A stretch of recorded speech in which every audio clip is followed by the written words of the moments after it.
नमस्कार, गुलिस्तान न्यूज देख रहे हैं आप और उत्तराखंड के इस खास बुलेटिन के साथ मैं शीतल शर्मा बुलेटिन की शुरुआत करेंगे। उत्तराखंड के मुख्य निर्वाचन अधिकारी के नेतृत्व में प्रदेश की सभी 5 लोकसभा सीटों पर चुनाव पारदर्शी तरीके से संपन्न कराने के लिए लगातार सभी प्रयास किए जा रहे हैं। केंद्रीय निर्वाचन के नियमों के अनुपालन में राज्य निर्वाचन के स्तर पर मतदान संबंधी सभी तैयारियों को अंतिम रूप दिया जा रहा है। इसी क्रम में अपर मुख्य निर्वाचन अधिकारी विजय कुमार जोगंडे ने सचिवालय स्थित मीडिया सेंटर में प्रेस ब्रीफिंग की और उन्होंने बताया कि लोकसभा चुनाव के लिए राज्य की 5 लोकसभा सीटों के लिए सर्विस वोटरों की कुल संख्या 93,187 है, जिसमें टिहरी लोकसभा सीट पर 12,862, गढ़वाल लोकसभा सीट पर 34,845, अल्मोड़ा लोकसभा सीट पर 29,105 और नैनीताल लोकसभा सीट पर 10,629 और हरिद्वार लोकसभा सीट पर 5,746 सर्विस वोटर चिन्हित किए गए हैं। सभी सर्विस वोटरों के लिए ई पोस्टल बैलेट की प्रक्रिया भी पूरी हो चुकी है।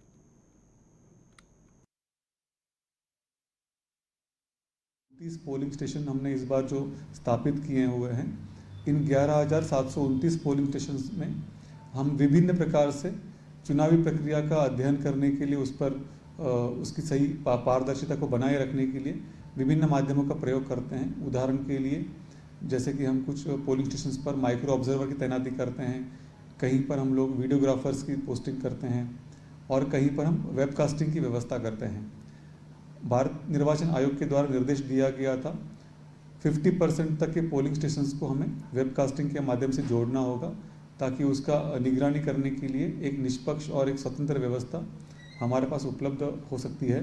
इसी क्रम में हमने 11,729 पोलिंग स्टेशन में से 5,898 50% पोलिंग स्टेशन को वेबकास्टिंग के दायरे में लाने का निर्णय लिया हुआ है। इसके लिए हमने एक संस्था से अनुबंध गठित किया हुआ है, जिनकी टीम सभी जनपदों में जाकर इस व्यवस्था को सुनिश्चित करेगी।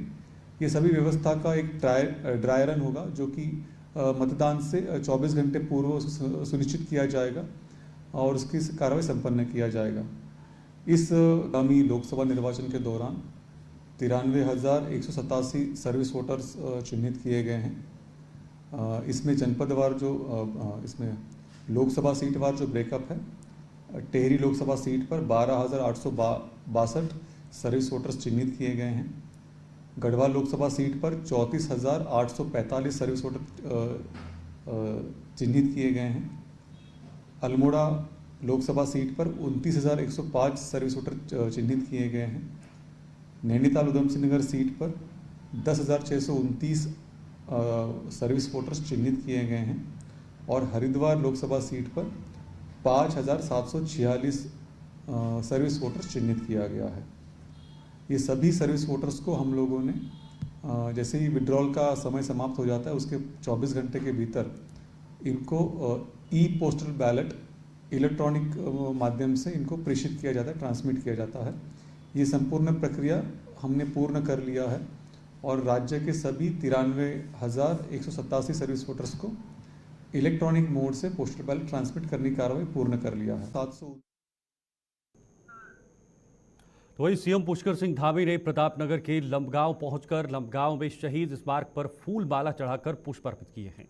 उसके बाद सीएम पुष्कर सिंह धामी ने लंबगांव के इंटर कॉलेज में चुनावी जनसभा की और टिहरी की लोकसभा प्रत्याशी बाला राज्य लक्ष्मी के पक्ष में जनसभा करते हुए ज्यादा से ज्यादा मतदान करने की अपील की है। साथ ही सीएम पुष्कर सिंह धामी ने लंबगांव में कारगिल शहीद विजेंद्र सिंह चौहान के घर जाकर शहीद विजेंद्र सिंह चौहान की पत्नी और बच्चों से मुलाकात कर उनका हालचाल भी जाना है।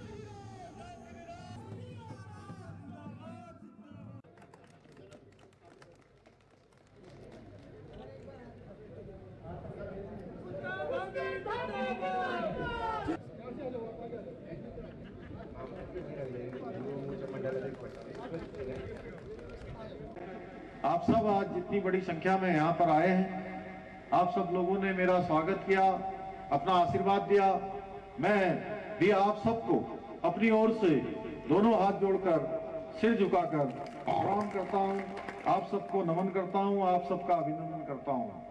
भाइयों बहनों, हम सभी जानते हैं कि ये जो भूमि है ये बहुत ही पुण्य भूमि है, जहाँ इस सेम मुखेम नागराजा और उड़ेश्वर महादेव, कोटेश्वर महादेव, हमारे सभी देवी देवताओं से आच्छादित इस भूमि को भी मैं हाथ जोड़कर प्रणाम करता हूं, नमन करता हूं कि उनका आशीर्वाद, उनकी कृपा हम सब पर बने रहे, हमारे प्रदेश पर बनी रहे। सीट से बीजेपी प्रत्याशी अनिल बलूनी ने इशारों पर कांग्रेस नेता राहुल गांधी पर निशाना साधा है।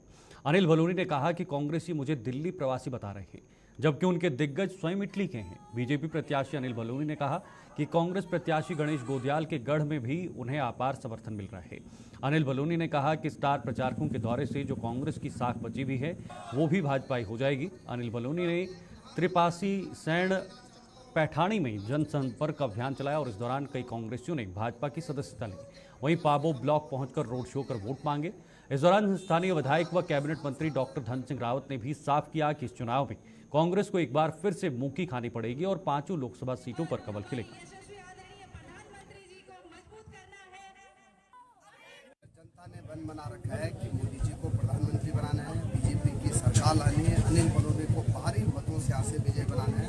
और मैं कह सकता हूं कि जितना अपार जन समर्थन अनिल बलूनी जी को मिल रहा है, आजाद भारत में इतना आप तक का जन समर्थन कभी नहीं मिला है। और लोग मोदी जी के साथ हैं, विकास के साथ हैं। और जितना काम मैंने अपनी विधानसभा में किया है, आज लोग चाहते हैं कि डबल इंजन की सरकार को याद पर। अच्छा, कितने लोगों को आज स्टार प्रचारकों के दौरे आप उत्तराखंड? बहुत जल्दी स्टार प्रचारकों के दौरे आ जाएंगे और मैं कह सकता हूं कि बड़े बड़े नेता यहां सब आने वाले हैं। पिछले 2 दिनों से हम लोग श्रीनगर विधानसभा में प्रवास कर रहे हैं और श्रीनगर विधानसभा के थैलीसैन, पैठानी और पाबो मंडल में हमने प्रवास किया और जितना हजारों की संख्या में आम लोग निकल के आए हैं, कार्यकर्ता निकल के आए हैं, वो देख के लगता है कि वाकई पूरा का पूरा श्रीनगर विधानसभा भाजपा में होगा। हम अभिभूत हैं आज पूरे के पूरे तीनों मंडलों की भीड़ देख के और बड़ी संख्या में कांग्रेस के कार्यकर्ताओं ने भारतीय जनता पार्टी में शामिल हुए और पिछले कुछ दिनों के अंदर 1100 से अधिक कांग्रेस के कार्यकर्ता भारतीय जनता पार्टी में शामिल हो चुके हैं और मोदी जी की जो विकास की नीति है उसमें शामिल हुए हैं। हम बहुत आभारी है श्रीनगर विधानसभा के सभी मतदाताओं का जो भारी समर्थन हमको दे रहे हैं और पूरी तरह जो भाजपा में है उसके लिए सबका आभार। और धन सिंह जी के विधानसभा क्षेत्र में जितनी बड़ी लीड हमको मिलने वाली है वो शायद अद्भुत ही हो। देखिए, ये इटली वालों को अपना बताते हैं और गढ़वाल वालों को बाहर का बताते हैं, तो इसका जवाब तो जनता ही दे पाएगी। आगे बढ़ते हैं। वरिष्ठ कांग्रेसी नेता और कांग्रेस एससी विभाग के प्रदेश उपाध्यक्ष इंद्रपाल आर्य ने हल्द्वानी के गौलापार स्थित अपने आवास पर प्रेस वार्ता की। इस दौरान उन्होंने कहा कि नैनीताल लोकसभा सीट से कांग्रेस प्रत्याशी प्रकाश जोशी के समर्थन में वह और उनकी टीम लगातार जनसंपर्क अभियान चला रही है। इसके अलावा कद्दावर कांग्रेसी नेता और नेता प्रतिपक्ष यशपाल आर्य नैनीताल लोकसभा सीट के अलावा अन्य सभी संसदीय सीटों पर प्रत्याशियों के समर्थन में जोर शोर से प्रचार में जुटे हुए हैं। उन्होंने कहा कि महंगाई और बेरोजगारी के मुद्दों को लेकर कांग्रेस पार्टी जनता के बीच में है और जनता का रुझान भी कांग्रेस के पक्ष में देखने को मिल रहा है, क्योंकि डबल इंजन की सरकार की जन विरोधी नीतियों से आम जनमानस त्रस्त है और इसका जवाब आने वाले 19 अप्रैल को मतदान के दिन जनता डबल इंजन की सरकार को जरूर देगी।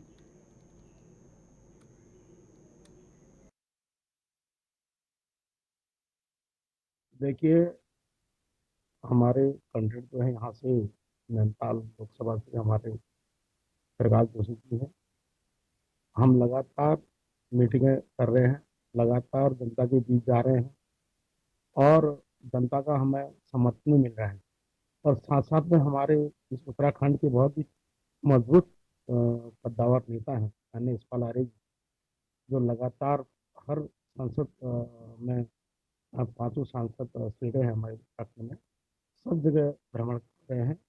उनकी लोकप्रियता है और उनको लोग लगातार जनसंपर्क में लगातार चल रहे हैं और साथ साथ ही जनता का जो दिशा है, जो जनता का सोच है, वो कांग्रेस की तरफ है।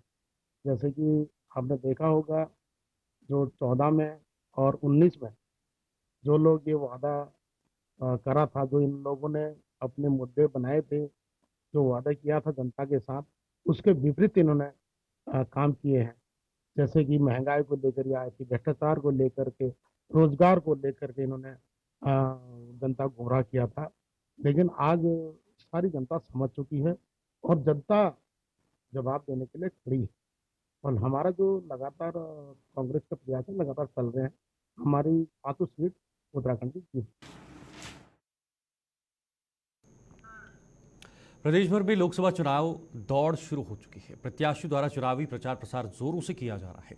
इसी क्रम के नैनीताल उधम सिंह नगर संसदीय लोकसभा सीट के कांग्रेस प्रत्याशी प्रकाश जोशी जसपुर कांग्रेस विधायक आदेश चौहान के निवास स्थान निवार मंडी पहुंचे और कांग्रेस कार्यकर्ता सम्मेलन को संबोधित किया है और बीजेपी पर भ्रष्टाचार बेरोजगारी को लेकर हमलावर हुए, जहां उनके साथ नेता प्रतिपक्ष यशपाल आर्य भी मौजूद रहे।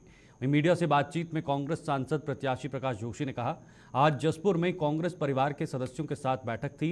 चुनाव को आगे कैसे लड़ाया जाए, किन मुद्दों को लेकर जनता के बीच जाया जाए, जो वर्तमान सांसद हैं उनकी क्या निष्क्रियता रही है, उन सभी बातों पर चर्चा की गई और कांग्रेस परिवार ने संकल्प लिया।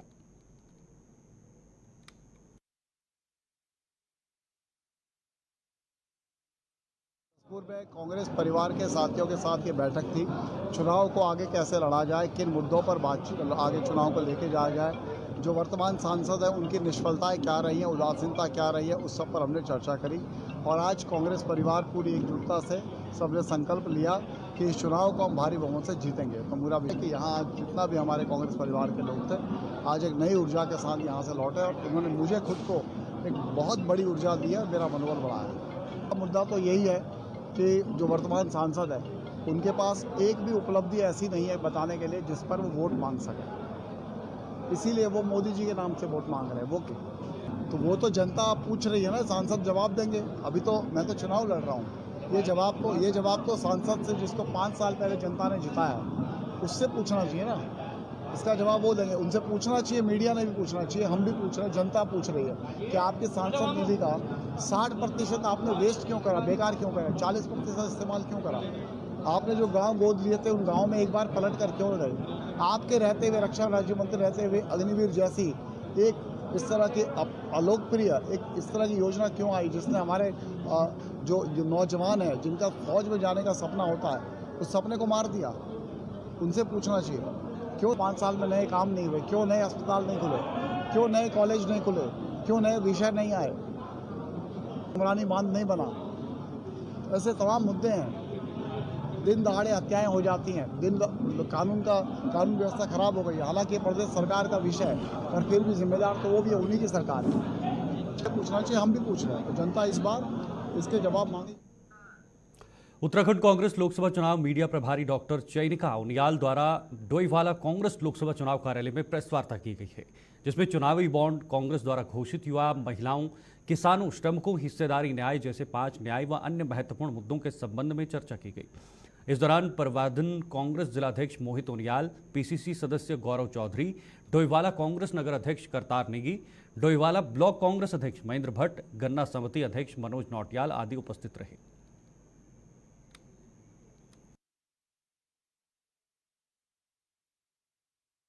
उजागर करना एक मुद्दा तो है ही है। उसके अलावा कांग्रेस ने अपने 5 न्याय जो है वो उन्होंने प्रस्तुत किए हैं। जो हमारा घोषणा पत्र है वो फर्स्ट वीक ऑफ अप्रैल में आएगा, तो विस्तार में सारी चीज़ें भी सामने आएगी। लेकिन जो 5 न्याय हैं उसमें जो सबसे महत्वपूर्ण न्याय मुझे एक महिला होने के नाते लगता है वो महिलाओं को मिलने वाला न्याय है, जिसमें ये भी कहा गया है कि गरीब परिवार की एक महिला को 1 लाख रुपया साल का दिया जाएगा। उसमें ये भी कहा गया है कि केंद्र सरकार में जितनी भी नौकरियां होंगी उसमें 50% नौकरियां जो हैं वो महिलाओं के लिए आरक्षित की जाएगी। उसमें ये भी कहा गया है कि आशा, आंगनवाड़ी और जो मिड डे मील बनाने वाली महिलाएं हैं उनके वेतन में जो केंद्र सरकार का जो योगदान होता है उस योगदान को दुगना किया जाएगा। उसमें ये भी कहा गया है कि महिलाओं को उनके कानूनी अधिकारों की जानकारी देने के लिए हर पंचायत में एक अधिकार मैत्री की नियुक्ति की जाएगी। तो कांग्रेस जो है सकारात्मक मुद्दे के साथ में और आम नागरिक से जुड़े हुए हितों के साथ में चुनावी मैदान में है और मुझे पूरा विश्वास है कि जनता का आशीर्वाद कांग्रेस को मिलेगा। रुड़की आईआईटी में जानी मानी रंगमंच की सरुनिका का 18वें कार्यक्रम का आयोजन किया गया, जिसमें नन्हे मुन्ने बच्चों ने अपनी अपनी प्रतिभाओं का जोरदार प्रदर्शन किया, जिसका दर्शकों ने भी भरपूर आनंद लिया। इस मौके पर थिएटर की डायरेक्टर सरुनिका ने कहा कि 2017 से चल रहे इस थिएटर ने देश के कोने कोने में अपना जलवा बिखेरा है और यह आज उनका 18वां कार्यक्रम है, जिसमें नन्हे मुन्ने बच्चों की प्रतिभाओं को निखरने का मौका मिला है।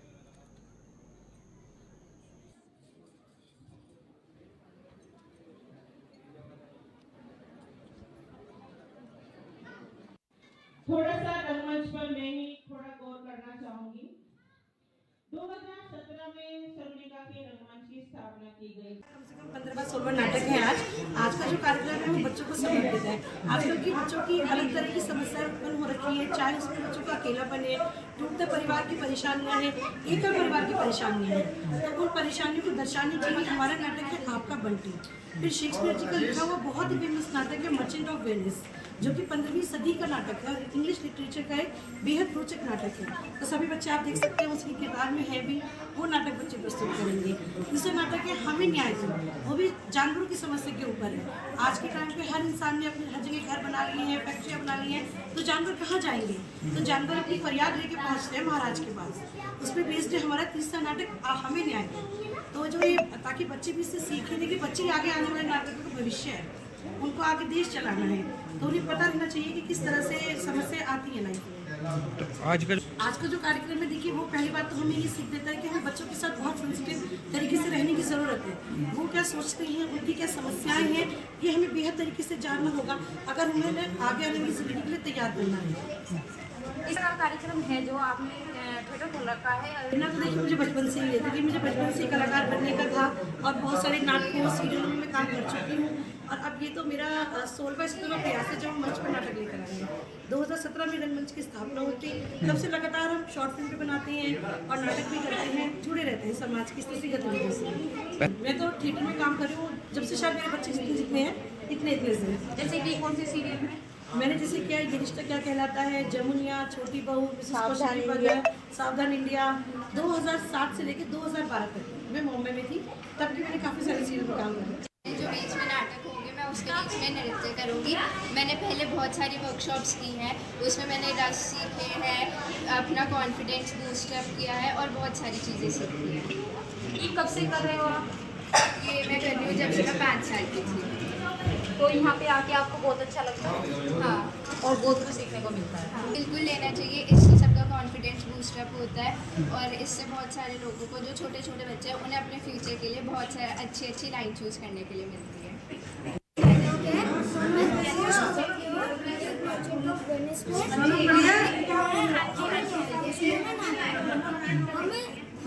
बहुत कुछ सीखने को मिला है हमें बहुत सीखने को मिला इस नाटक से। हमें आगे बढ़ना चाहिए और शर्माने नहीं चाहिए।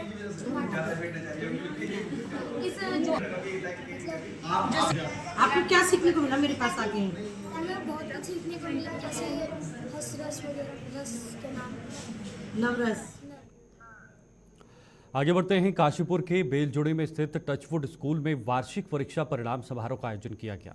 कार्यक्रम का शुभारंभ बतौर मुख्य अतिथि के रूप में शामिल हुए बीजेपी नेता डॉक्टर यूनुस चौधरी ने किया। समारोह में स्कूल में पढ़ने वाले प्रत्येक कक्षा के ऐसे विद्यार्थियों को सम्मानित किया गया जिन्होंने अपनी मेहनत और लगन से बेहतर अंक हासिल कर स्कूल का नाम रोशन किया है, जिसमें टचवुड स्कूल में टॉप करने वाली छात्रा मिसबाह नूरी को 10,000 रुपये के पुरस्कार से नवाजा गया। वहीं इकरा खान को स्कूल के स्टूडेंट ऑफ द ईयर का अवार्ड भी दिया गया।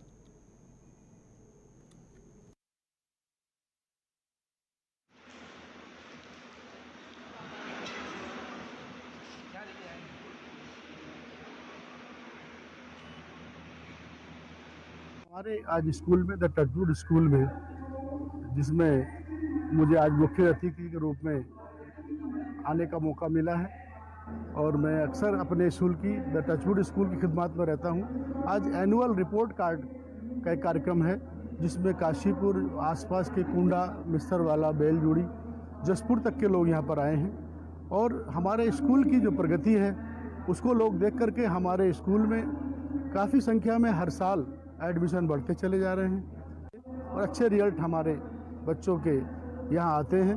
तो उसी के मामले में आज ये फंक्शन है और एनुअल रिपोर्ट कार्ड है। किस तरह से जो है बच्चों को संवर्धन करना चाहिए? हमारे बच्चों के एक एम है, मकसद हैं, उनके भविष्य फ्यूचर के कुछ प्लान्स हैं, उस प्लान के बारे में हमारे बच्चे प्रयास कर रहे हैं और उम्मीद है कि हमारे स्कूल के जितने भी स्टूडेंट हैं सबका भविष्य उज्जवल होगा। अगर बेहतरी की बात करें तो ऐसी बहुत सारी चीज़ें हैं जो हम लोग बहुत डिफरेंट दे रहे हैं बाकी स्कूलों से। सबसे पहले तो हमारा फ़ीस स्ट्रक्चर वो बहुत मुनासिब है। उसके बाद इतने कम फ़ीस स्ट्रक्चर में हम बहुत सारी फैसिलिटीज़ दे रहे हैं। आज हमारा एनुअल रिजल्ट डे है और इसमें जो टॉपर बच्चा है हमारा, जिसने पूरे स्कूल को टॉप किया है, उसको हम पूरे 10,000 रुपये का चेक दे रहे हैं और ये कोई स्कूल नहीं कर रहा है यहाँ पर। फिर उसके बाद हमने स्पेशल टाइकोंडो क्लासेस लगा रखी हैं, स्पेशल इंग्लिश क्लासेस बच्चों के लिए लगा रखी हैं। अभी हमारा आर्ट एंड साइंस डे हुआ था, उसमें बच्चों ने बहुत अच्छा साइंस और आर्ट का प्रदर्शनी करी थी, इसमें बच्चों ने बहुत अच्छे अच्छे मॉडल्स बनाए थे। तो मैं देखता हूँ, और ऊपर से जो हमारे बच्चे हैं उनके अंदर आपको एक अलग कॉन्फिडेंस रहेगा, वो स्पीच में और डिबेट कंपटीशन में हमेशा आगे रहेंगे। स्पोर्ट्स में अभी हमारा फिट इंडिया की तरफ से कोलैबोरेशन में एक कबड्डी मैच हुआ था, जो कि बाकी स्कूल अभी नहीं कर रहे, लेकिन हम लोग थोड़ा डिफरेंट लेके चल रहे हैं चीज़ों को। वहीं एसडीआरएफ वाहिनी जोलीग्रांट के दीक्षांत परेड समारोह का आयोजन किया गया है। समारोह में पास आउट हुए नागरिक पुलिस के 171 रिक्रूट जवानों ने हिस्सा लिया। 9 महीने और 14 दिन की कठिन ट्रेनिंग के बाद यह जवान उत्तराखंड पुलिस में अपनी महत्वपूर्ण भूमिका निभाने जा रहे हैं। ट्रेनिंग के दौरान जवानों को अत्याधुनिक उपकरणों के साथ सशस्त्र प्रशिक्षण, न्यायालय कानून व साइबर क्राइम से जुड़ी महत्वपूर्ण जानकारी दी गई। दीक्षांत समारोह में मुख्य अतिथि के रूप में अमित कुमार सिन्हा, अपर पुलिस महानिदेशक उत्तराखंड भी मौजूद रहे।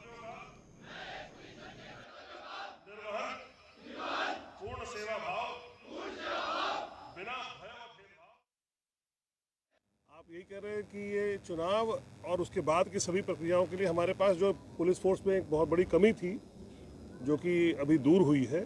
तो अभी हम लोग चारधाम यात्रा हो या उसके बाद तमाम, देखिए, आपदा ग्रसित हमारा प्रदेश रहता है। तमाम ऐसे बारिशों के समय में हमें कई बार सेवा का मौका मिलता है पहाड़ों पे, तो उसमें हमारे आरक्षी ये कार्य अपना संपन्न करते हैं।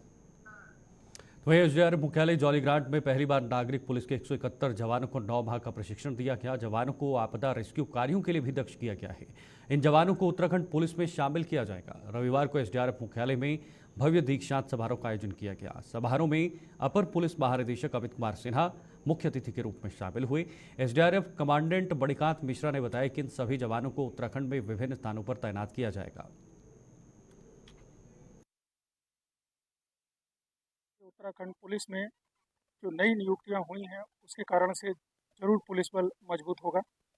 और आज की ये जो भव्य दीक्षांत परेड थी, उसमें सारी व्यवस्था, सारा अरेंजमेंट इन्हीं प्रशिक्षुओं के द्वारा किया गया था, जिससे कि इनकी लीडरशिप की भी जानकारी हमें मिली और बहुत अच्छे से इन्होंने अपने इस परेड को संपन्न कराया। ट्रेनिंग में हमने यातायात प्रबंधन, आपदा प्रबंधन, CCTNS, कंप्यूटर से रिलेटेड, फोरेंसिक से रिलेटेड सभी प्रकार की जानकारी दी। नए कानून जो भारतीय न्याय संहिता, भारतीय नागरिक सुरक्षा संहिता और भारतीय साक्ष्य अधिनियम, उनके विषय में भी इनको जानकारी दी। इनको जो पारंपरिक प्रशिक्षण है, उसके साथ साथ जो आधुनिक प्रशिक्षण है, जो हमारे सामने नई समस्याएं, नई चुनौती के रूप में जो समस्याएं आ रही हैं, उनके विषय में भी प्रशिक्षण दिया गया।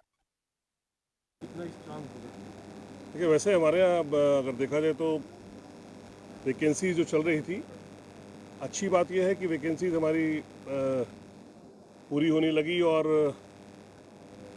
हमारे अभी जो आपने देखा कि यहाँ 171 आरक्षी उत्तीर्ण हुए हैं, ऐसे अन्य स्थानों पर भी हमारे आरक्षी आज ही के दिन उत्तीर्ण होकर पुलिस सिस्टम में आ रहे हैं। और सबसे बड़ी बात है कि सब इलेक्शन के टाइम में हम इन लोग सबका उपयोग कर सकते हैं। ये हमारे इलेक्शन टाइम में काफ़ी अच्छा नेतृत्व प्रदान करेंगे हमारे फोर्स को, और चुनाव को सुचारू रूप से संपन्न करने में इनकी मदद मिलेगी। उत्तराखंड के इस खास बुलेटिन में फिलहाल के लिए इतना ही। आप देखते रहिए गुलिस्तान न्यूज़। नमस्कार।